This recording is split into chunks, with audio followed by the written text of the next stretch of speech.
भी शुद्धता यानी पवित्रता।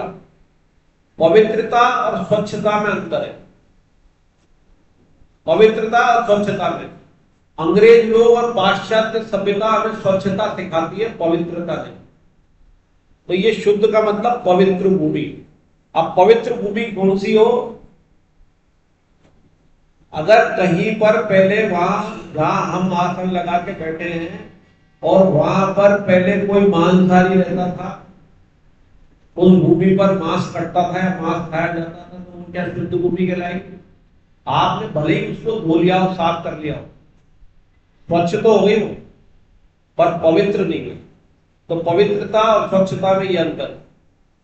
यहां तक कि स्वामी जी ये कहते हैं कि जो चीनी मिट्टी के बर्तन होते हैं, जो स्टील के होते हैं या पहले तांबे के चलते होते हैं, पीतल के चलते थे, उनको राख से मान के शुद्ध हो जाते थे।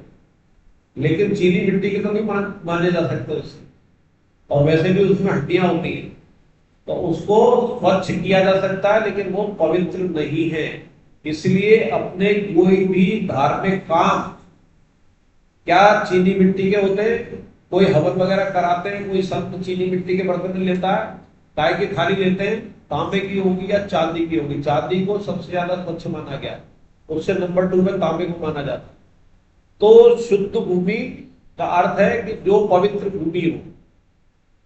और फेरे आजकल देखें शुद्ध भूमि के कैसे करते हैं, कहीं नहीं होने लगते हैं। पहले कैसे होते थे कि कच्ची जमीन होती थी, गोबर से लीपा जाता था, तो पवित्रता उसमें आ जाती थी। अब होटलों में होते हैं, वहां पर मांस भी हो रहा है, सब तरह के काम हो रहे हैं होटलों में, और वहीं पर आपके 4 डंडे गाड़ दिए और आपके फेरे करा दिए, तो वैसे ही विवाद चलते हैं। फिर दोबारा फिर डंडे गाड़ने पड़ते हैं, बिना डंडे की शादी हो जाती है, बिना डंडे की हो जाती है। अब कुश, कुश क्या क्या अर्थ है? कुश एक तरह की घास होती है, और वो कुश क्या है? ये भगवान के निकले थे रोम, वारा भगवान ने। Very good. ये भागवतम पढ़ी है, जिसने भागवतम पढ़ी होगी उसमें आएगा। जो क्लास में कौन बैठ रहा है? हाँ आया क्या? अभी तक आएगी नहीं क्लास में भी नहीं, आगे का क्लास में आएगा। अभी बैठे, तुम भी बैठ रहे हो क्लास में, आगे की कक्षा में आएगा। कुश 12 भगवान आए थे, तो उनके रूम गिरे थे, वहां गिरे थे बद्रीनाथ, उस इलाके में गिरे थे कुश। तो उसको पहले कुश था, फिर मृग की छाल। अब ये दिक्कत आती है कि हम तो अभी मांस की बात कर रहे थे, मृग, मृग को शुद्ध माना जाता है, लेकिन ये लिखा है स्वामी जी ने साधक संजीवनी में कि जो स्वयं मृत्यु को प्राप्त हो जाए उस मृग की छाल, मृग की छाल के व्यापार के हिसाब से मृग की हत्या के बाद जो मृग की छाल है वो अपवित्र है, और वो नहीं मिलना मुश्किल है। कोई बात नहीं, वहां आप कोई ऊनी कंबल रख सकते हैं। अब मृग की छाल भी गर्म हो सकती है, कंबल भी हो सकता है, तो एक उसके ऊपर स्वच्छ वस्त्र रखें।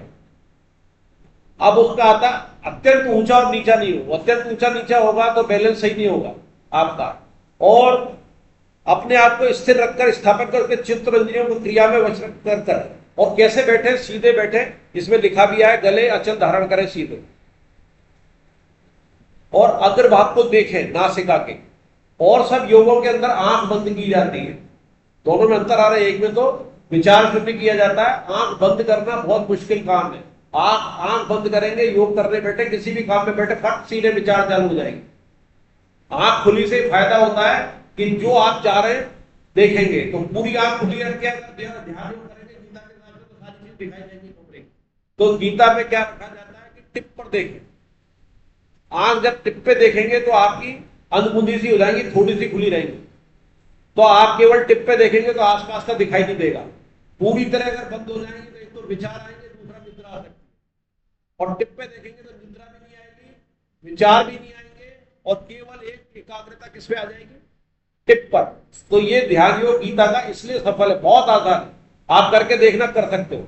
तो आसन का भी आ गया, और सिर और ये इसलिए स्थिर रखनी है कि एक मेरुदंड रहता है तो आप एक्टिव रहते हो, आपको आलस्य नहीं आएगा। आगे की झुकेंगे तो आलस्य आ सकता है, पीछे की झुकेंगे अहम आ सकता है। तो इसलिए एक स्थिर में, और दर्द भी हो सकता है, तो एक उसके अंदर रखे। तो ये तरीका बताया ध्यान योग करने का इसके अंदर। और इसके अंदर अपने को एकाग्रता में ध्यान नहीं है, एकाग्रता तो करनी है, पर मेन क्या है? चित्त शुद्ध। और चित्त शुद्ध किससे होगा? भगवत ध्यान करने। भगवान स्मरण करने थे। तो इसमें फिर भगवान का स्मरण करना है योग। तो एकाग्रता तो बन गई, लेकिन औरों में क्या है, एकाग्रता पे ध्यान दिया जाता है, वहां चित्त शुद्धि पे नहीं दिया जाता। इस योग के अंदर चित्त शुद्धि, तो तीन अंतर हो गए। चित्त शुद्धि पे ध्यान जो परमात्मा के ध्यान से हो गया, विचार शून्यता नहीं, और आंख खुली हुई रख के करना, और बहुत आसान से रहना। ये नहीं कि बिल्कुल जंगल में जाके करना, अपने कमरे में भी कर सकते हो, पर यह आसन ऐसा लगा। फिर इसमें आया कि कौन कौन से योग होते हैं, उसमें हमारा इतना उद्देश्य नहीं है। अब 14वां 15वां श्लोक महेंद्र जी, हाँ आपके पास है। इसका अंतकरण शांत है, जो भय रहित है, और जो ब्रह्मचारी व्रत में स्थित है, ऐसा सावधान ध्यान योगी मन का संयम करके चित्त लगाता हुआ परायण होकर बैठे, मन में किए हुए मन वाला योगी मन को इस तरह से सदा परमात्मा में लगाता हुआ उसमें सम्यक स्थिति वाली जो निर्वाण प्रधान शांति है तो प्राप्त हो जाता है। हरे कृष्ण। हरे कृष्णा। जिसका अंतःकरण शांत है, अंतःकरण हमने शांत की पहले बात कर ली, मन बुद्धि को अपन ने कंट्रोल कर लिया। जो भय रहित है, भय रहित की बात कर ली, जो परमात्मा की बात कर रहा है उसको भय किसी तरह का नहीं होगा। मृत्यु भय सबसे बड़ा होता है। आप खुद भगवान से जुड़े हुए हैं, दूसरों को भगवान से जुड़े हुए हैं, अभयदान भी कर रहे हैं, और आपको भी वो अभय ध्यान प्राप्त हो गया, तो भय रहित है। और जो ब्रह्मचारी व्रत में स्थित है, ब्रह्मचारी का सब अर्थ जानते हैं, मन में कोई विकार ना आए, ऐसा सावधान ध्यान योगी मन का संयम करके मेरे में चित्त लगाता हुआ, केवल एक ही ध्यान, जो बात हुई पहले कि चित्त किस में लगे, भगवान में लगे, शून्य में नहीं लगे। भगवान की कोई लीला का ध्यान, भगवान के नाम का ध्यान, भगवान के विग्रह का नाम, कुछ भी हो सकता है। तो ये सगुण साकार के रूप में कह रहे भगवान, निर्गुण निराकार का नहीं। वो सारे योग निर्गुण निराकार में जाते हैं, ये सगुण साकार के द्वारा ध्यान योग हो रहा है। भगवान ने कहा ना मेरे में चित्त लगा के, चित्त तो निर्गुण निराकार में थोड़ी लगेगा, सगुण साकार में लगेगा। तो मेरे में चित्त, जो उसका इष्ट है उसमें चित्त लगाया, और उसी के परायण, परायण का मतलब उसी के लिए बैठा हूं मैं, किसी और के लिए नहीं। परायण मतलब उसी के पास बैठा हूं, उसी के आश्रित बैठा हूं, उसी के लिए बैठा हूं। वश में किए हुए मन वाला योगी, वश में मन को कैसे करना वो पहले आ गया। मन को इस तरह से सदा परमात्मा में लगाता हुआ मुझ में सम्यक स्थिति वाली जो निर्वाण परम शांति है उसको प्राप्त हो जाता है। इसी में आता है वो जो अनिरुद्ध प्रभु जी का बताया था कि तृप्ता, इसमें लिखा हुआ है, इसमें तृप्ता अनिरुद्ध अधिकारी जी का जो था बताया था ना अभी पहले, जो 6 लाख नाम जपते हैं वो तृप्ता की बात करते हैं। तृप्ता के लिए क्या है, तीन पुट, किसको, भगवान की प्राप्ति के 3 पुट भगवान नाम के। तो वो कहते हैं अकेले में बैठे तो कैसे, और सबके बीच में कैसे। सबके बीच में तो जब बैठे अपने काम कर रहे हैं तो अंदर अंदर राम राम या जो भी आपका इष्ट है, या हरे राम हरे कृष्ण, उसका जाप की प्रैक्टिस कर लो। और अकेले में बैठो तो थोड़ी आवाज में बोलो, बहुत तेज आवाज में नहीं, जिससे आपकी जीभ भी बोले, कान भी सुने, और उसी समय भगवान का ध्यान भी करो। जिस भगवान का जाप कर रहे हो उसका ध्यान करो। तो 3 पुट हो गई, जीभ, मुख, कान से सुन रहा है और भगवान का ध्यान कर रहा है। तो आपका मन विचलित नहीं होगा, जाएगा नहीं, भागेगा नहीं। जैसे धीरे धीरे से बोलेंगे आप अकेले में हो, तो आपका कान सुन रहा है, आपका ध्यान उधर चला जाएगा, तो आपका मन विचलित नहीं होगा।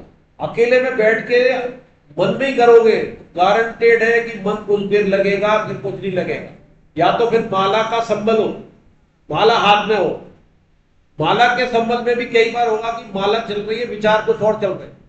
जब इतनी प्रैक्टिस हो जाएगी तो आपकी माला चलेगी। तो अकेले बैठे हो तो भले ही आप माला का सहारा लो, लेकिन बोलो धीरे धीरे, आवाज करके बोलो। ये बहुत बड़ा सूत्र अनिरुद्ध अधिकारी जी ने दिया है। मैं शायद वीडियो डाला हुआ ग्रुप में डाल दूंगा। अभी यही चीज जो इसमें लिखी हुई है तो पुरानी किताब है, 1-2 साल पुरानी, लेकिन अभी जो एकादशी गई है, निर्जला एकादशी, उसने किसी महिला को उनको बुला के ग्रुप में डाल दूंगा। यही चीज बताइए उनको कि कैसे जाप करो अकेले में बैठ कर। मैं भी ऐसे ही करता हूँ, तो उससे आपको प्रैक्टिस हो जाएगी। तो ये नाम जप की प्रैक्टिस अकेले में कैसे करें, उससे मन नहीं जा पाएगा। और आप एक माला हाथ में रख लो कि मुझे इतने करने, तो गिनती भी हो जाएगी। या समय कर लो, समय। जैसे हमारे घर पे अर्जुन जी पीछे बैठे हुए जानते हैं, हमारे एक आते थे मोनी बाबा, और मैंने शायद क्लास में पहले ही बताया, वो क्या करते थे कि एक अगरबत्ती का तू हरे राम हरे कृष्ण का जाप कर, तो माला का भी झंझट खत्म। अगरबत्ती जब तक जल्दी, चाहे आपने आंख बंद कर ली चाहे खुली कर ली, आंख खोल के करना, वैसे तो बोल के, तो आपकी अगरबत्ती जल रही है तो आपको चिंता नहीं है, आपकी जब तक अगरबत्ती तब तक करना। माला में तो आप स्पीड भी बढ़ा लोगे, जल्दी करनी है, कहीं जाना, फटाफट फटाफट कर लिया, कभी धीरे भी हो जाएगी। उसमें तो आप आनंद लेके करोगे कि जब तक ये अगरबत्ती चल रही है मुझे जाप करना है, तो वो विधि भी बहुत अच्छी है। मैंने संतोष जी को भी बताई थी ये विधि, बोले हाँ ये विधि अच्छी है। तो क्या करते थे कि अब बड़ी अगरबत्ती बहुत टाइम लेती थी, 1.5 घंटे लेती, तो मैं बाजार में जाके छोटी अगरबत्ती ढूंढता था, यार ये छोटी तो ये अपना बुद्धि मन खराब है, भगवान के में भी थोड़ा कंजूसी करता है।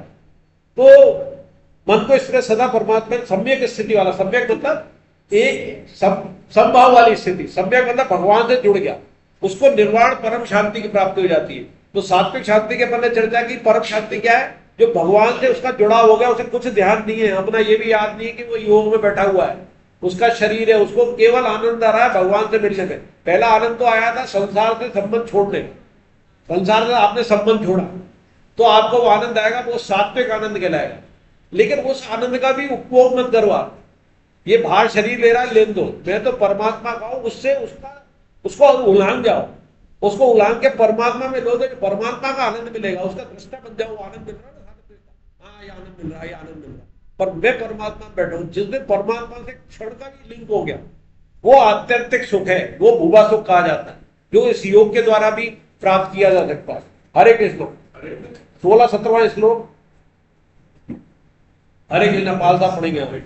हे अर्जुन, यह योग अधिक खाने वालों का है, मतलब नहीं खाने वाले, तथा न अधिक सोने वाले का है और न बिल्कुल नहीं सोने वाले का सिद्ध होता है। दुखों का नाश करने वाला योग तो व्यथा योग्य आहार और विहार करने वाले का, कर्मों में व्यथा योग्य चेष्टा करने वाले का, तथा व्यथा योग्य सोने और जागने वाले का सिद्ध होता है। हरे कृष्ण। हरे कृष्ण। देखो कितना बढ़िया योग है ये हमारे हिसाब से, बिल्कुल। और योगों में तो भूखे बैठे हैं, पहले था ना 60 साल 70 साल तक पूरे मिट्टी जम गई, समाधि लगा के बैठे, केवल आंखें नजर आ रही है, कीड़े पड़ गए उन पे, वो समाधि में बैठे हुए। वो संतों के लिए, योगियों के लिए ये वाला योग ऐसा है कि हम भी कर सकते हैं। यथा आहार, यथा विहार, यथा खाना पीना सब बता दिया, कहीं मना नहीं कर रहे भगवान ने, तो ये योग हम कर सकते हैं। और पहले श्लोक में आया कि हे अर्जुन, ये योग न तो अधिक खाने वाले का, न बिल्कुल नहीं खाने वाला, तथा न अधिक सोने वाले का, न बिल्कुल नहीं सोने वाले का सिद्ध होता है। तो अधिक खाएंगे तो क्या होगा, नींद आएगी, और कम खाएंगे तो क्या होगा, भूख की याद आएगी, और बीच का खाएंगे तो मन भी खुश रहेगा, भूखा भी नहीं रहेगा, आनंद में भी रहेंगे, और ध्यान जाएगा परमात्मा की तरफ। इसलिए न तो अधिक खाना है न अधिक सोना। अब दूसरी बात आती है अधिक सोने वाले का, न बिल्कुल नहीं सोने वाले का। अधिक सोएगा तो आलस्य आएगा, और कम सोएगा तो सुस्ती आएगी, नींद आएगी, तो वो भी नहीं करना है। दुखों का नाश करने वाला योग तो यथा योग्य आहार और विहार क्या है, विहार मतलब घूमना। बिहार अपने प्रदेश है, उसका नाम भी इसी बिहार में पड़ा। बिहार का आदमी पूरे देश में मिल जाएगा, या तो सरदार मिलेगा, या बिहार का आदमी पूरे देश में मिल जाएगा, वो बिहारी है। बिहार मतलब घूमना। बिहार का आदमी टिकता नहीं है। और दो श्रेणी मिलेंगी ज्यादा, एक तो हॉट टॉप में मिलेगा या मजदूर मिलेगा, बीच वाले कम मिलेंगे बिहार में।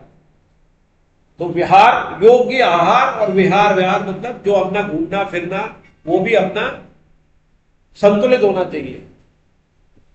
कर्मों में यथा योग्य चेष्टा करने वाला, चेष्टा मतलब जो अपन कर्मों का प्रयास करते, चेष्टा मतलब कर्म करने की प्रैक्टिस, अभ्यास, चेष्टा बार बार करना।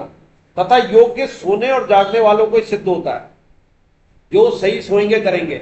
इसमें एक बहुत बड़ा एग्जाम्पल आता है, उदाहरण आता है पहले श्लोक में। तो गौतम बुद्ध साधने में लिप्त थे, बैठे हुए थे साधना में, सूख के कांटा हो गया था शरीर।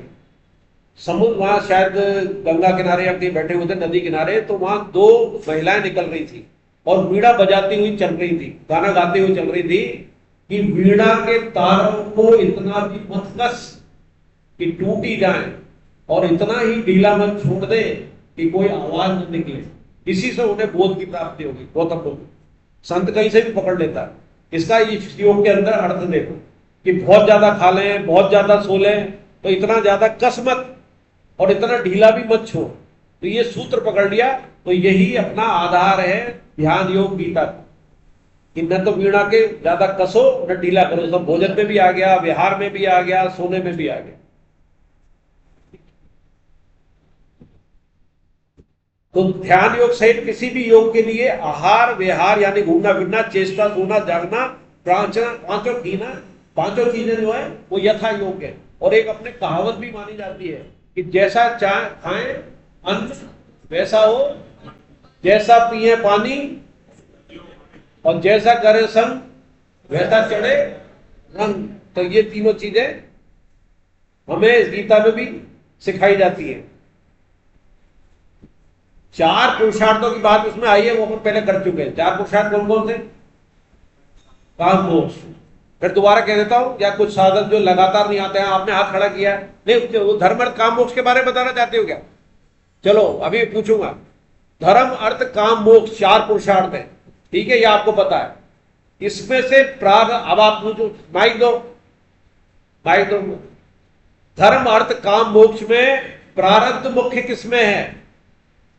ये धर्म, ये अर्थ, ये काम, ये मोक्ष। धर्म अर्थ काम मोक्ष, प्रारब्ध किसमें मुख्य है? इसीलिए रोका था। कौन बताएगा? तो आप बताओ। आप, आपसे उम्मीद है, इंपॉर्टेंट सवाल है, खड़े होके। हाँ, अर्थ और काम जो है, क्या? अर्थ और काम, धर्म, अर्थ और काम, वेरी गुड। अर्थ और काम, बहुत बढ़िया, धन्यवाद। और मोक्ष, ये अपने पुरुषार्थ। Very good. अब देखिए अपन अपने सब उल्टा सीधा हो जाएगा जो समझ रखा आज तक। धर्म अर्थ काम मोक्ष। अर्थ माने पैसा, मकान, शरीर भी इसमें आ गया, परिवार भी आ गया, और कामनाएं, इच्छाएं। इसके लिए इच्छाएं चाहिए, अर्थ तो ये हो गया, इसके लिए अच्छा चाहिए। तो अर्थ और काम 90% प्रारब्ध के अधीन है, जिसको जो मिलना है मिल के रहेगा। लेकिन कब मिलेगा? जब वो 10% अपने कर्म करेगा। अगर वो 10% नहीं करेगा तो भी उस 90 में से 40-50 तो मिल ही जाएगा, तो खाना पीना। लेकिन 90 तब मिलेगा जब वो 10% कर्म करेगा, यानी कर्म केवल रह गया वर्तमान जीवन का 10%। जैसे उदाहरण के लिए एक बहुत बड़ी पार्टी का बहुत बड़ा नेता, वो कुछ भी ना करे, अरबपति है, और उससे ज्यादा इंटेलिजेंट एक बाबू है या मजदूर है, इंटेलिजेंट है, वो 24 घंटे मेहनत करे, क्या वहां तक पहुंच सकता है? नहीं पहुंच सकता। उसका प्रारब्ध प्रबल है, पूर्व जन्म में बहुत बड़ा कर्मी है, बहुत संत है। तो इसलिए कभी भी इस जन्म में लग रहा है कि उसके अंदर इतनी योग्यता नहीं है, पर उसके प्रति द्वेष भाव नहीं रखे, वो पूर्व जन्म का बहुत बड़ा संत है, बहुत बड़ा कर्मी है, बहुत बड़ा दानी है, हमसे तो ज्यादा अच्छा है। तो जो हमसे ज्यादा अच्छा है उसकी बुराई कर सकते हैं क्या? तो उसकी कभी बुराई न करें। जो लगता है कि इस जन्म में कुछ नहीं कर रहा, लेकिन उसे प्राप्त बहुत हुआ है। तो प्राप्त क्यों हुआ है? कि पूर्व जन्म का प्रारब्ध, यानी कि उसके कर्म बहुत अच्छे हैं। तो ये धर्म अर्थ और कामना में बहुत करते हैं, बहुत इच्छा है, जो कामना में बहुत चर्चा हुई अपनी। तो ये प्रारब्ध के वशीभूत है। 90% जो पूर्व जन्म का है उसका भुगतान हो रहा है, लेकिन तभी मिलेगा जब वो 10% कम कर्म करेंगे। और ये है धर्म। धर्म का मतलब है भगवान का पहुंचना।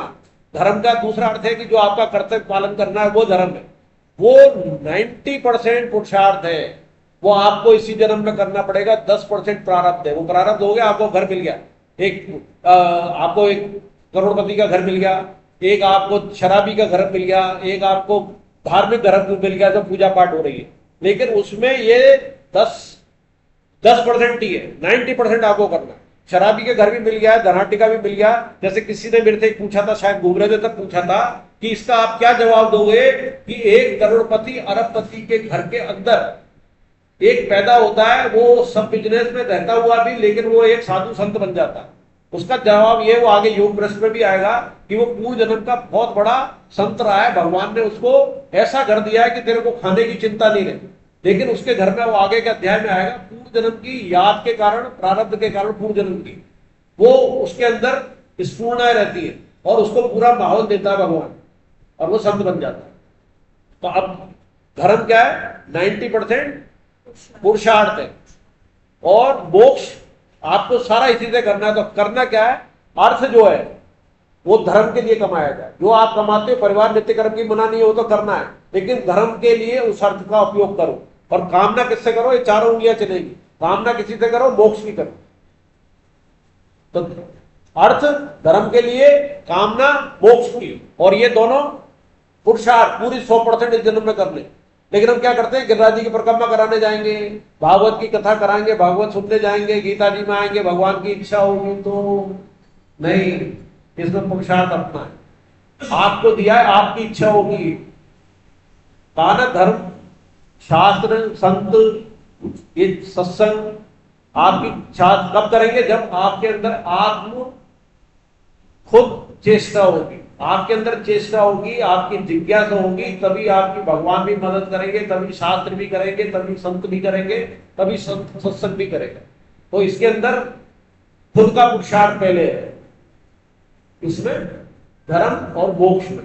आगे बहुत इंपॉर्टेंट है, इसमें सारी समस्याओं का आप इससे लिंक करके देख सकते हैं कि हम क्या कर रहे हैं और कहां पर है। अब 18वां 19 श्लोक।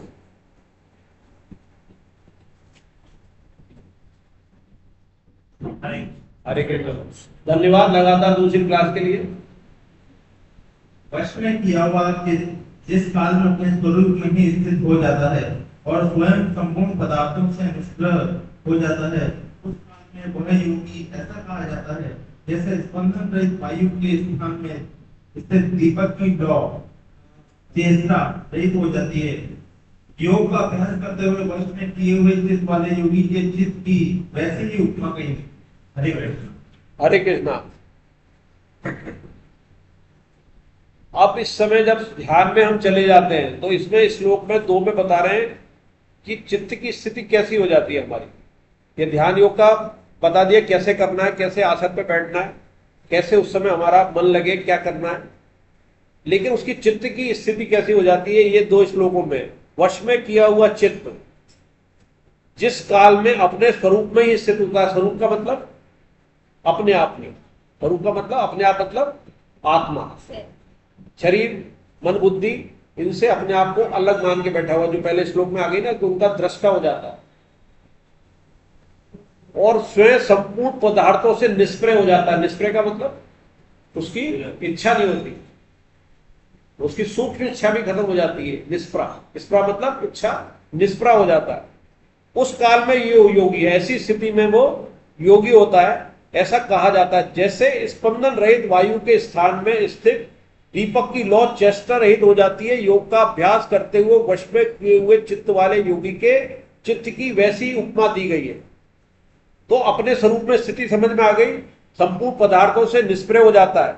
लेकिन क्या उदाहरण दिया है, क्या इसमें उदाहरण दिया है भगवान ने कि दीपक की लौ किसमें? स्पंदन रहित वायु में। वायु तो है वहां पर, बिना वायु के रह भी नहीं सकता। वायु नहीं होगी तो लौ नहीं जलेगी। साइंस के स्टूडेंट जानते हैं कि अग्नि के लिए वायु जरूरी है। आप अगर किसी दीपक को जलाते हो और उसमें बिना छेद करे वाला रख दोगे तो बुझ जाता है। इसलिए दीपक जो अखंड जलाए जाते हैं उसमें ऐसी व्यवस्था की जाती है उसको वायु मिलती रहे। वो कौन सी वायु है? स्पंदन रहित वायु। तो उसकी उपमा किससे दी है? उस जीव के चित्त की, कि चित्त तो उपस्थित है, चित्त जागृत भी है, इसीलिए इसकी दीपक से तुलना की है। इसमें किसी पत्थर से भी कर सकते थे भगवान, तो पत्थर तो एक तो वायु से हिलता नहीं, धूल मिट्टी से भी कर सकते थे, पर दीपक से क्यों की? दीपक से इसलिए की कि उसके अंदर लौ है। हमारे चित्त में भी लौ है, परमात्मा की लौ।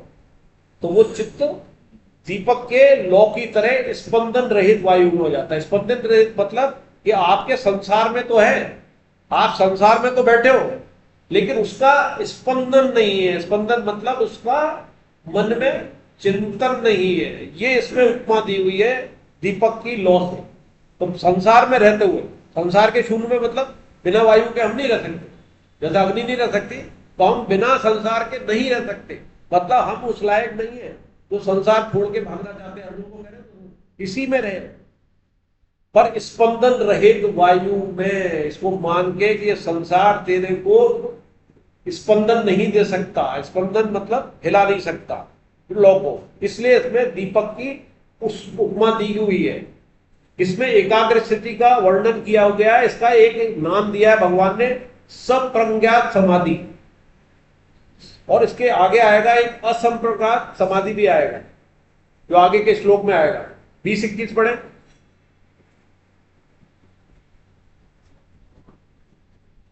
कौन पढ़ रहा है? हाँ। अरे तो दूसरे को तो अपने आप हाथ खड़े करो, जो यह श्लोक पढ़ेगा कॉन्फिडेंस आ जाएगा, नंबर अच्छे आएंगे, नंबर भी अच्छे आएंगे। अब नंबर में चिंता करो, 29 तारीख का जो पेपर होगा वो देना सबको है, आपका उसमें कोड भी आएगा, सबके नाम रजिस्टर्ड है ऊपर, जीपी 100 में आपका नाम आएगा, रिजल्ट में भी लिखा आएगा, उसमें जीपी 100 भरना पड़ेगा। जैसे अभी आप असाइनमेंट करते हो ना तो 100 भर देते हो, उसमें जीपी 100 जीपी चल जाएगा, फिर आपका पूरा रिजल्ट निकलेगा, पूरा दुनिया देखेगी, पूरे में जाएगा वो रिजल्ट, और उसी के आधार पर आपको अगले साल सर्टिफिकेट मिलेगा कि आपने गीता परिचय अभियान से गीता कोड पूर्ण किया, उन्हीं नंबरों के आधार पर। हालांकि पास अगर आप थोड़ा सा पढ़ के दोगे तो हो जाएगा, पर देना जरूरी है। एब्सेंट की कोई वैल्यू नहीं है, प्रेजेंस की वैल्यू है, प्रेजेंस में सप्लीमेंट्री भी लग सकती है, पास हो जाएगा। तो 29 तारीख का पेपर देना है, और उसी की तैयारी के हिसाब से बीच बीच में अपना रिवीजन चल रहा है, और आखिरी क्लास तो पूरी रिवीजन की होगी। तो 29 तारीख को जो सुबह क्लास है तो सबको आना है, उसमें रिवीजन होगा पुराना, और आप लोगों को प्रश्न आप लोग उत्तर करने हैं, और उसी में से करने हैं, जो आपने 6 असाइनमेंट डालेंगे ना उसी से कर लेंगे अपन, और थोड़ा इसको पढ़ लेंगे, तो आपके 70-80% नंबर तो आ जाएंगे, छोटे से 70-80, 40 नंबर तो संकल्प के, तो संकल्प सबको पता है, भेजे लोग उनके दोबारा भेज दूंगा, संकल्प सबको पता है, संकल्प में 40 नंबर आएंगे, किसी को पता नहीं है, हाथ खड़े करें। 40 संकल्प के नंबर पता है? ठीक है, तुम्हारा भेज देंगे आज ग्रुप में। हरे कृष्ण।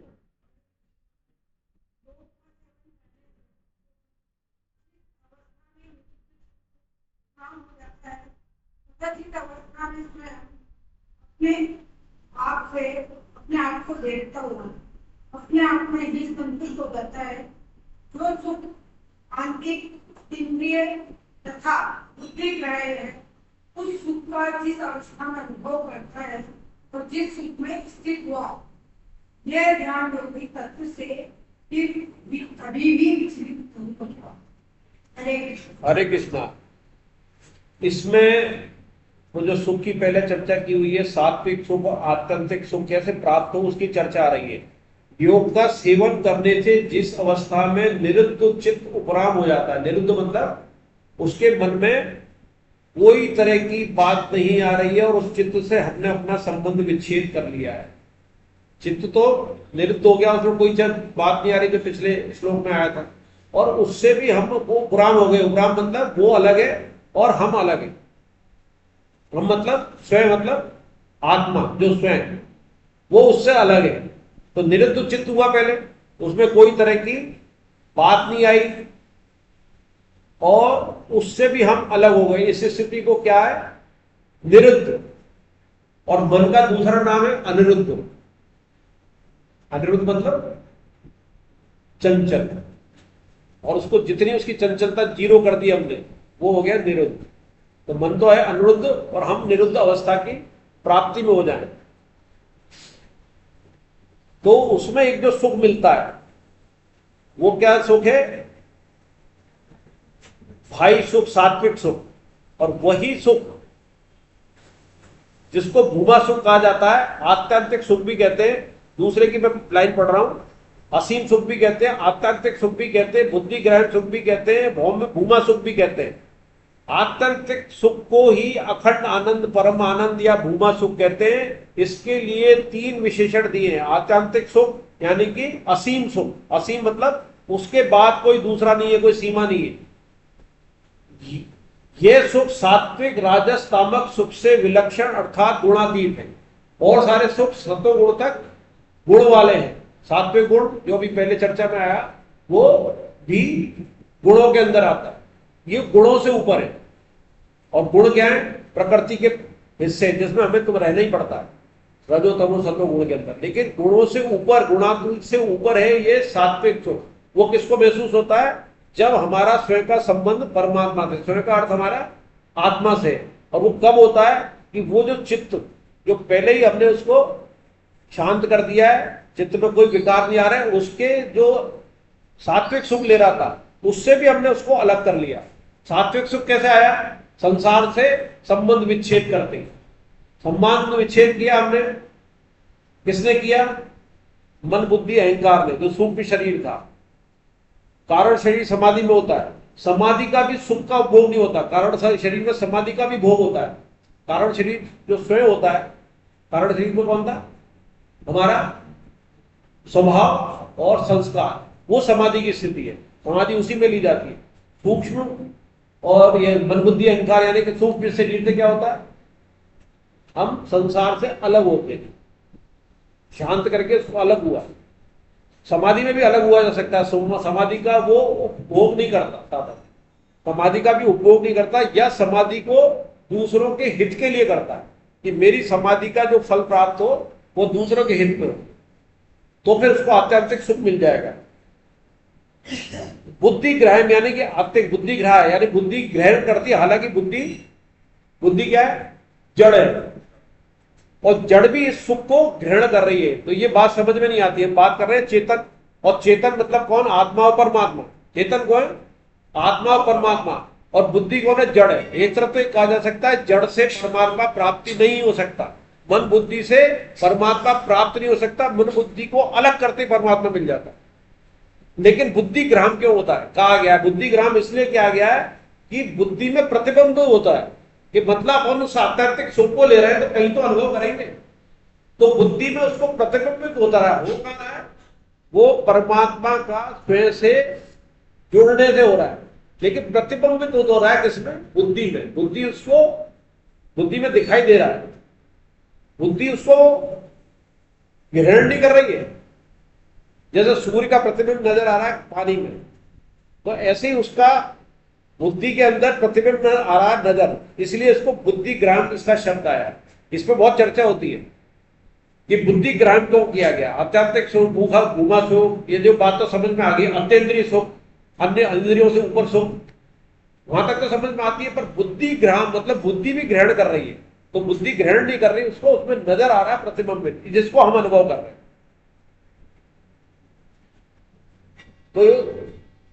तो आध्यात्मिक सुख बुद्धि से सरलता पर है, लेकिन बुद्धि में प्रतिबिंबित यानी अनुभव होने से इसे बुद्धि ग्रह कहा गया। सुषुप्ति, प्रमाद या आलस्य में भी हमें तामस सुख मिलता है, लेकिन बुद्धि जागृत नहीं होने से इसकी तुलना आध्यात्मिक सुख से नहीं की जा सकती। यानी कि सुषुप्ति, प्रमाद या आलस्य में भी तो एक सुख मिलता, आनंद मिलता है, लेकिन उसमें बुद्धि जागृत नहीं होती। दूसरा जो सतोगुणी वाला है वो बुद्धि जागृत होती है, वो बुद्धि वाला सुख कहलाएगा। जो सतोगुणी वाला सुख है, क्या मुकेश जी, बहुत गहराई वाली बात है, जो बुद्धि वाला सुख है वो तो सतोगुणी होगा, लेकिन तामस के अंदर भी आपको सुख मिल रहा है, तो उसको बुद्धि का क्यों नहीं कह रहे? क्योंकि उस समय बुद्धि जागृत नहीं होती, वो भी सोई रहती है। हाँ, क्योंकि अंतःकरण सोया हुआ है ना, सुषुप्त मतलब अंतःकरण सोया, उसमें मन बुद्धि है, तो उस समय इसको बुद्धि वाला नहीं कहा जाएगा। सतोगुणी वाला सुख होगा वो बुद्धि का कहा जाएगा, लेकिन बुद्धि ग्रहण नहीं होगा, वो प्रतिबिंब वाला नहीं होगा, वो बुद्धि का राजस्व और सतोगुणी सुख होगा, जिसको कि हमें छोड़ना है। अतीन्द्रिय सुख, इस सुख को स्वयं से ही जाना जाता है, इंद्रियों से परे का है। तो ये बहुत गहरी बात है, इसको हर कोई पहुंच नहीं सकता, लेकिन इसकी हमें थ्योरी अगर पता पड़ गई और कभी हमने ध्यान लगाया, ये इसलिए जानकारी के लिए जरूरी है कि कभी हमने ध्यान लगाया तो आप नोट करना कि आपको बड़ा आनंद आएगा कि जब आप बिल्कुल दुनिया से छूट के, बहुत आनंद आएगा, बहुत अच्छा लगेगा जब आप ध्यान योग में बैठो, ब्रह्म मुहूर्त में सुबह के टाइम बैठो। लेकिन कभी कभी ऐसा लगेगा उसमें ही आप उसको भी छोड़ दिए, तो वो समय ऐसा लगेगा आपको कि आप हो ही नहीं, वो समय का भी भान नहीं होगा। इसमें एक आपको सूत्र देता हूं, इससे अलग है। परमानंद जी से एक बार सीखा था, परमानंद जी है ना जो रिदम्बरा के गुरु, उन्होंने कहा था तीसरा नेत्र जागृत कर। हालांकि फिर मेरे को एक संत ने मना कर दिया, उसकी प्रैक्टिस हो गई थी मेरी। तो तीसरा नेत्र क्या होता है, वो इससे मिलता जुलता लगा मुझे, इसलिए इसकी चर्चा कर रहा हूं। आप आंखें बंद करके ध्यान लगाओ, लेटे लेटे सोते सोते, तो आपको रोशनी दिखाई देगी, आप यहाँ पर अपने आज्ञा चक्र पे देखो, रोशनी रोशनी देखते जाओ, रोशनी देखते जाओ, आप देखते जाओ देखते जाओ। तो ये आप किसको देख रहे हो? अपनी आंखों से देख रहे हो। परमानंद जी ने कहा कि इसको भी देखना बंद कर दो, आपकी आंखें बिल्कुल बंद करके नीचे कर लो, वो देख ही नहीं रही है, देख ही नहीं रही है, देख ही नहीं रही है, देख ही नहीं रही है। और आप यहाँ पे अपना अनुभव करो कि कुछ है क्या, देखना नहीं उसमें, यहाँ कुछ है क्या, वहां कुछ है क्या, वहां कुछ है क्या। तो आप प्रैक्टिस करोगे तो ऐसा लगेगा कि यहाँ कुछ रोशनी हो रही है, देखना नहीं है उसको, उसको अनुभव करना है। रोशनी हो रही है, रोशनी हो रही है, रोशनी हो रही है, बढ़ रही है, वही आत्यंतिक सुख दिखता है। क्योंकि आपने देखना बंद कर दिया, बुद्ध बुद्धि अहंकार वाला जो सुख दिख रही था उसको अंदर कर दिया। तो ये मैंने कोशिश की कई बार, उनमें ऐसी इच्छा बचपन से होती थी। तो अभी जब रिटायर्ड हो गया तो जो गीता जी से मिल गया, जो भला हो गया, तो एक बार सुबह उठ के मैंने इसकी प्रैक्टिस कई दिनों तक की। पर पंडित विजय शंकर जी मेहता जी ने एक दिन घर आए तो मैंने उनको एक बात बताई तो उन्होंने मना कर दिया। बोले फिर आप ये कर्मों से हट जाओगे, आप ये अभी डॉक्टरी करनी है आपको। उसमें मेरे को एक बार जैसे बोलनी नहीं चाहिए, 2 घंटे पता ही नहीं पड़ा। मैंने देखा रे 4 बजे बैठा मैं 6 बजे। ये बात आज शायद पहली बार उजागर कर रहा हूँ, बहू बैठी है घर में, किसी को भी नहीं बतानी चाहिए नहीं, लेकिन इसी ने बता दिया कि ये सुख क्या होता है। तो वो उसमें केवल रोशनी रोशनी दिखती रही और मुझे समय का पता नहीं लगा। 2 घंटे पीछे देख नहीं रहा था उसको, यहां से कुछ दिख रहा था वो। तो वो तीसरा नेत्र जागरण करने की बात परमानंद जी ने कही थी, और उसकी प्रैक्टिस वीडियो के जरिए उनसे मैं सुनता था, फिर प्रैक्टिस करें तो अपन ये कर सकते हैं। तो ध्यान योग में बैठे, इससे नहीं करें, ध्यान योग में बैठे तो इस तरह का आपको अनुभव हो सकता है। अगर इस तरह का होने लग जाए कि अलग ही मजा आ रहा है, तो बाहर भी ध्यान नहीं जा रहा। पहले तो एक बाहर का ध्यान जा रहा था कि मजा आ रहा है, कि अब कुछ भी ध्यान बाजार का नहीं, आनंद आ रहा, विचार नहीं आ रहे तो आनंद आ रहा है, लेकिन वो भी विचार नहीं आ रहा कि आनंद आ रहा। वो आत्यंतिक सुख है, उस विचार का भी भोग नहीं करना। गीता जी तो कहती है समाधि का भी भोग नहीं करना, उसको समाधि को भी छोड़ दो, क्योंकि वो कारण शरीर से है, आपको इनको सबको छोड़ना है। हरे कृष्णा। अब 22-23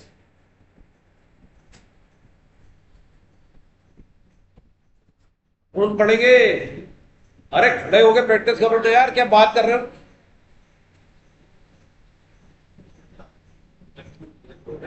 दो श्लोक पढ़ने के लिए इतनी दिक्कत आ रही है? हाँ ओझा जी, ओझा जी, हाँ ओझा जी को दे दो, ओझा जी को। अरे अभी आखिरी वाला आप पढ़ने के बाद एक और पढ़ेंगे, ओझा जी को दो।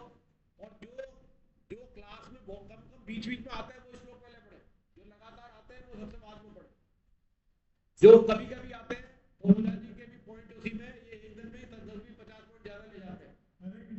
पर इस शर्त के साथ पढ़ोगे कि अगली कक्षा में आओगे।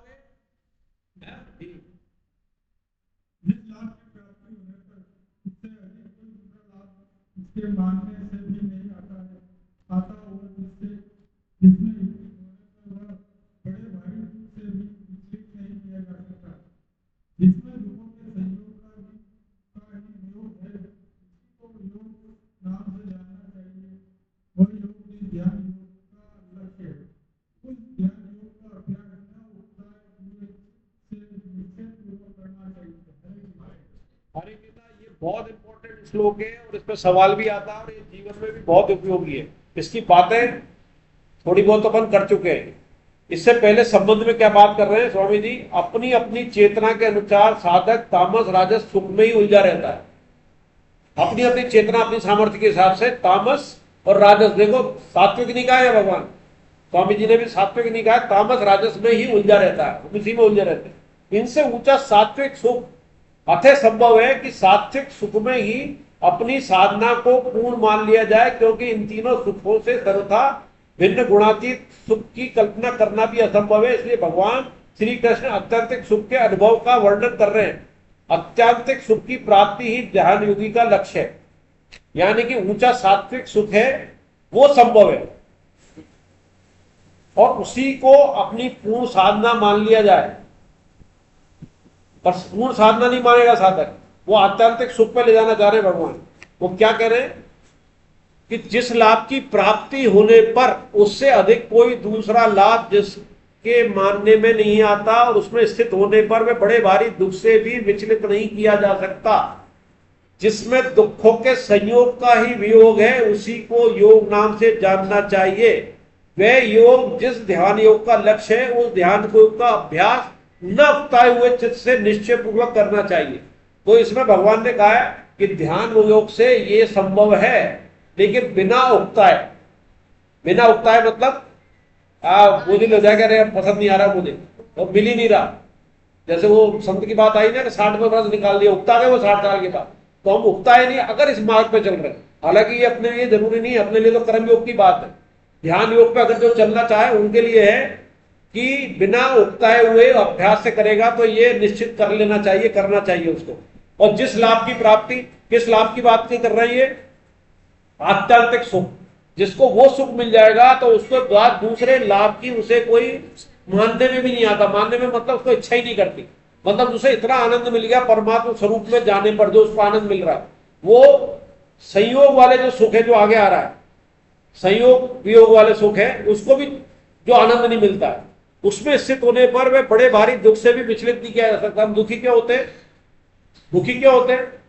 कि जो हम चाहते हैं वो नहीं मिलता। राग और द्वेष से दुखी होते हैं। राग का मतलब जो मिल जाए, जो चाहते हैं वो मिलने लग जाए, और द्वेष जिससे द्वेष रखते हैं, जो कामना होती है मिलती जाए मिलती जाए मिलती जाए, तो आप क्या होगा? लोभ आ जाएगा, और लोभ आने के बाद अहम आ जाएगा, तो भी दुखी होंगे, अहम में भी दुखी है, और नहीं मिले तो क्रोध आ जाएगा। तो जो उससे नहीं मिलेगा तो उसके बाद में दुखी नहीं होता, क्योंकि उसे संसार की चीजें छोड़ने में ही हमेशा सुख है, क्योंकि संयोग में ही वियोग है जो इसमें आता है, जिसमें दुखों के संयोग का ही वियोग है। तो दुखों का मतलब संसार से जो संयोग है उसी में वियोग है, और वही दुख है। और परमात्मा में नित्य योग है, और उसमें आनंद ही आनंद है। संसार को छोड़ना नहीं है। वो पहले भगवान कह चुके हैं, तेरे को वो सन्यासी नहीं बनना, और उसमें नहीं जाना, अग्नि का त्याग नहीं करना, कर्म नहीं छोड़ना। लेकिन संसार से संबंध का और संबंध से चाहने का, उसका पहले की क्लासों में एक तरीका बताया था। वो क्या था? हम हर संबंध में, हर पदार्थ से, हर कर्म में, हर व्यक्ति से क्या चाहते हैं? सुख। तो क्या तरीका बताया था? कोई बता सकता है? कोई पहले की क्लास में चर्चा हो चुकी है, इसलिए पूछ रहा हूं कि संबंध जन्य सुख हम सब चाहते हैं, संबंध तोड़ नहीं सकते। इन्हीं संबंधों में और बढ़िया संबंध बनाते हुए हम दुखी ना हो, क्योंकि उस संयोग का जो आपने संबंध बनाए हैं वो एक दिन वियोग होगा। पदार्थ भी छूटेगा, संबंध भी चिर नहीं है, परमानेंट नहीं है। या तो वो शरीर ही छोड़ देगा, या आपके संबंध वैसे नहीं रहेंगे। आप देख ले 50-60 साल का जिसका जितना जीवन है, क्या संबंध जो 20 साल 30 साल पहले किसी से थे आज है? क्या किसी पदार्थ जो पहले संबंध थे आज है? वो पदार्थ ही नहीं होगा। तो उससे संबंध में उस समय तो आपको सुख लगेगा, लेकिन फिर वियोग होगा तो दुख होगा। तो उसका तरीका क्या है कि संबंधों को सुख देने लग जाए। हर किसी से संबंध उसको सुख देने के लिए बनाए, हर किसी को सुख देने की इच्छा ही कर लें। इच्छा मात्र से आप सुखी हो जाएंगे, इच्छा मात्र से। और उसका सबसे सरल तरीका है, इसमें कोई सोचेगा कि मैं लुटाऊंगा क्या, मेरे पास इतना है क्या, मैं किसी को सुखी करूंगा, पदार्थों की बात बिल्कुल नहीं हो रही है। केवल मन की इच्छा से, मन के चाहने से हो सकता है। उदाहरण के लिए आप पे कोई दुख आया है, वही दूसरे पे दुख आया, भले ही वो आपका दुश्मन है, हालांकि वो दुश्मन किसका हो नहीं सकता जिसके ऐसे विचार हो जाए। लेकिन पहले रहा दुश्मन को आप भगवान से प्रार्थना उसके दुख दूर करने की करो, अपने दुख की मत करना। तो जो दूसरों के दुख की दूर करने की प्रार्थना करेगा और दूसरों के सुख की कामना करेगा और दूसरे के सुख के लिए अपने आप को समर्पित करेगा, तो क्या वो दुखी हो सकता है? यही बात यहां पर कह रहे हैं कि जिसमें दुखों के संयोग का ही वियोग है, दुखों का संयोग ही नहीं होगा, उसका दुखों का वियोग हो जाएगा। जो सांसारिक संयोग से, वियोग से दुख हो रहे हैं, उसी को योग नाम से जानना चाहिए। वही योगी है जिसके अंदर ये विचार आ जाए। तो कितना सरल तरीका है, हमें इसमें से रस पकड़ना है। हमारे लिए सूत्र क्या है? सूत्र ये है कि आप कुछ न कर रहे हो, ना हींग लगे ना फिटकरी रंग चौका हो, आपका कर्मयोग भी हो गया, आप संसार से भोग भी रहे हो, क्योंकि संसार संबंध तो बनेंगे। जिसको आप सुखी करेंगे और जिससे आप सुख लेना चाहेंगे, परमानेंट संबंध किससे रहेंगे? जिसको हम सुख दे रहे हैं उसके परमानेंट रहेंगे। वो देखेगा यार मेरे से कोई मांग ही नहीं रहा। आप भी देखो, अगर किसी ने आपके प्रति कोई अच्छा काम किया है तो मन में आपके रहती है इसका उतारू कर जा, इसको कैसे ही पहुंचाऊं, तो आप सबके ये करने लग जाओगे, सबके मन की भावना रहेगी कि मैं इसको कैसे कर्जा उतारूं, तो वो आपको दुखी रहने देगा क्या, आपसे संबंध तोड़ेगा क्या। पर जिससे आपने सुख लिया है या जिससे लिया उससे संबंध टूटेंगे ही टूटेंगे, निश्चित है। तो आप क्यों ना उल्टा करो, आप सब सुखी करना चाहो, सुख देना चाहो, चाहने से ही हो जाएगा, देने से नहीं होगा, चाहत से ही हो जाएगा, जो भी आपको उदाहरण दिया। तो इस बात में, और उस ध्यान योग का अभ्यास न उगताए हुए चित्त से, उगताना नहीं है, उससे करेगा। हरे कृष्णा। और इसमें एक उदाहरण बहुत अच्छा आता है, आत्यंतिक सुख के लिए कहा है कि वो कितना कितना उत्तम सुख है, कितना अधिकतम उसमें आनंद है।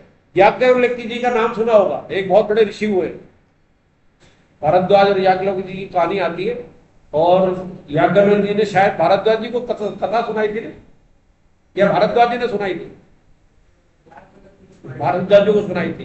हालांकि याज्ञवल्क्य जी ने कहा था कि आपको तो आती है, हाँ, और याज्ञवल्क्य जी को राम जी ने सुनी, या राम जी ने सुनी थी भारद्वाज जी, भगवान ने भी सुनी है किसी को, ये ढूंढना, तो भगवान ने किसी से सुनी है क्या, ये प्रश्न है।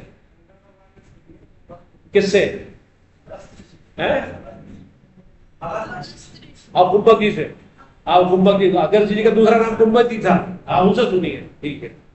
तो उसमें क्या कहा है कि अक्षय सुख की पोटेंसी कितनी है, समस्त भूमंडल का ऐश्वर्य, स्त्रियां, धन भोग प्राप्त हो जाए, तीनों लोकों में कीर्ति हो जाए, यदि इस सर्वोच्च भौतिक सुख को एक इकाई मान लें तो इससे 100 गुना पितृलोक में सुख होता है, इसके बाद पितृलोक होता है। अब 14 लोग होते हैं, 7 इससे ऊपर 7 नीचे, ये भागवत में भी आता है। सुतर लोक, पाताल लोक, ये सारे लोग होते हैं, स्वर्ग लोक ऊपर होता है, ब्रह्म लोक सबसे ऊपर होता है। तो 100 गुना पितृलोक का सुख होता है, उससे भी 100 गुना गंधर्व लोक का, यानी उससे ऊपर है गंधर्व लोक। फिर देवता का होता है, फिर अजान देवता होते हैं, परमानेंट वाले होते हैं, फिर प्रजापतियों का होता है, उससे भी 100 गुना ब्रह्मलोक का सुख होता है। यानी कि सारे लोगों का वर्णन करते हुए जा रहे हैं, लेकिन अक्षय सुख उस ब्रह्मलोक के सुख से भी अत्यंत विलक्षण है। मतलब अगर आपको जरा भी कुछ क्षणों का भी सुख मिल गया तो ब्रह्मलोक जिसके कितने कितने गुना से हो रहा है, उस सुख को आप प्राप्त कर सकते हैं अकेले बैठकर कितनी। तो इसके लिए अगर थोड़ा प्रयास भी करें, वो कितनी सरल विधि है। और सारे जितने भी योग हैं, जितने भी ध्यान योग हैं, वो सब कठिन है, ये कितना सरल है।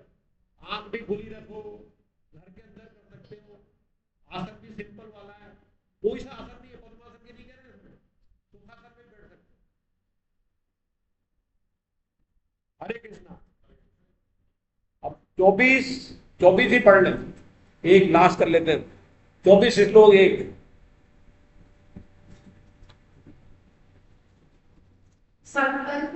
तीनों पढ़ लें, पढ़े तीनों, और एक की व्याख्या कर लेंगे। बाकी 24 से अगली बार 24-25 से स्टार्ट करेंगे, 25 से कर लेंगे, तीनों पढ़ लेंगे। संकल्प से उत्पन्न होने वाली संपूर्ण कामनाओं को सर्वथा त्याग करके मन में प्रिय सुख का सभी से हटाकर तेरे युक्ति के द्वारा संसार में मिले मिले पुराण हो जाए और मन बुद्धि को परमात्म से समय प्रकार से स्थापन करके उसकी चिंतन न करे। यह ऐसी और चंचल जहाँ से इसको एक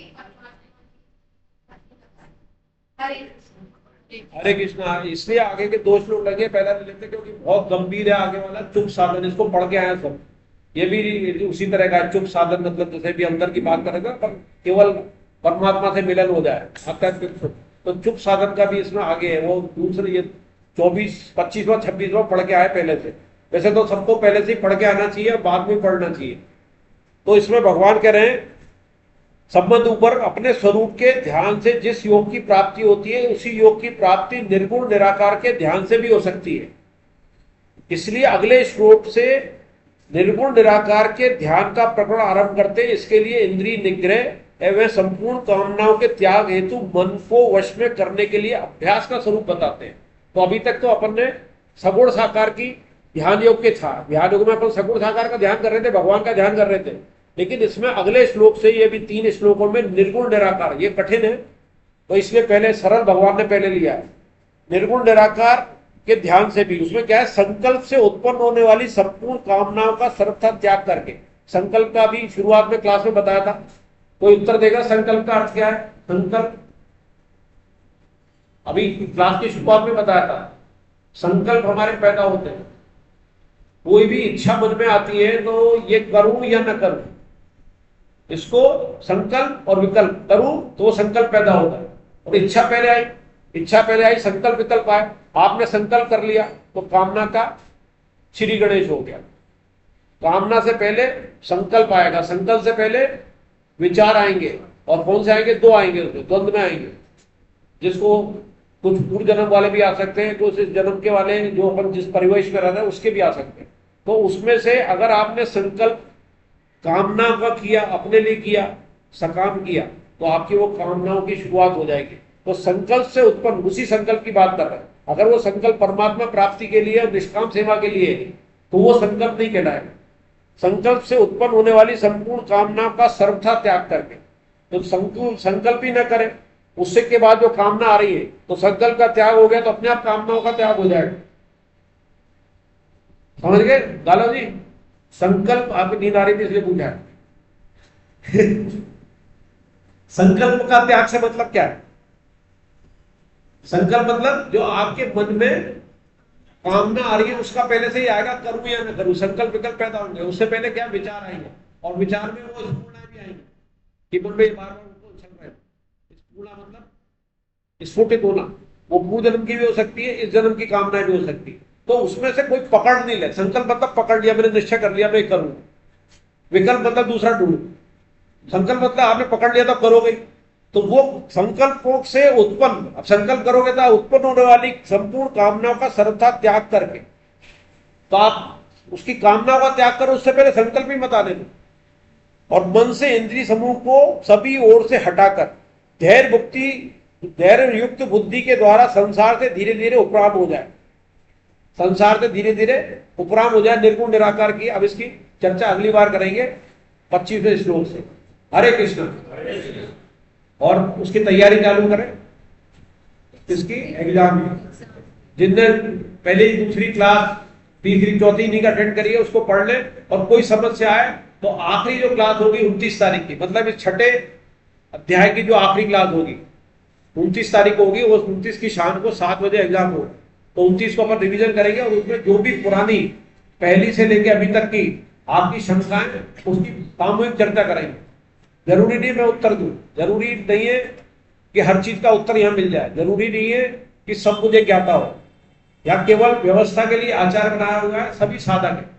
व्यवस्था के लिए एक आचार है, लेकिन सभी साधक है। जैसे कल मैं स्टूडेंट के रूप में पढ़ता हूँ धीरज खन्ना जी की क्लास, तो जब भी एक कल सवाल आया, मैंने एक सवाल पूछा, हालांकि आज लिया नहीं, उसके अंदर था उसका मुझे समझ में नहीं आया था, क्षिप्त, ये 5 आए थे, उसमें लिया नहीं था। आज मैंने महर्षि पतंजलि चित्त की 5 अवस्था आती है, क्योंकि अपना विषय नहीं था, उसमें आती मूढ़, क्षिप्त, विक्षिप्त, एकाग्र, निरोध। तो क्षिप्त समझ में नहीं आया था, तो जब सवाल आया तो धीरज जी ने कहा बड़ी ईमानदारी से कि संतोष जी से पूछेंगे क्षिप्त का, लेकिन एक ही साधक ने जवाब दे दिया, हमारे पुराने साधक थे कैलाश जी। उन्होंने कहा क्षिप्त का मैं बता सकता, विक्षिप्त का मतलब है कभी ये करे कभी वो करे, एकाग्र की बुद्धि एक तरफ एकाग्र नहीं हो। और निरोध मतलब जिसकी अपन चर्चा कर चुके निरोध की, इसमें निरुद्ध आया था वो निरोध। तो क्षिप्त का मतलब बताया था चंचल, चंचल बुद्धि जो होती है उसको क्षिप्त कहते हैं। तो इसको इसलिए बता रहा हूं कि सबके पास कुछ ना कुछ है, तो अगर मान लो प्रश्न आए तो जरूर उठाए। प्रश्न उठाने वाला कभी भूलता नहीं है, उसको जो आंसर मिलता है उसको वो हमेशा याद रखता है। और भगवान की ऐसी कृपा थी, मेरी बुद्धि कुछ ऐसी है कि बहुत सवाल करता था, अभी भी करता हूं। नाम संकीर्तन यस्य सर्व पाप प्रणाशनम प्रणामो दुख शमनतम नमामि हरि परम। बोलो बांके बिहारी लाल की जय, बोलो वृंदावन बिहारी लाल की जय, बोलो राधा गोविंद सरकार की जय, अर्जुन के सखा भगवान श्री कृष्ण की जय, घनश्याम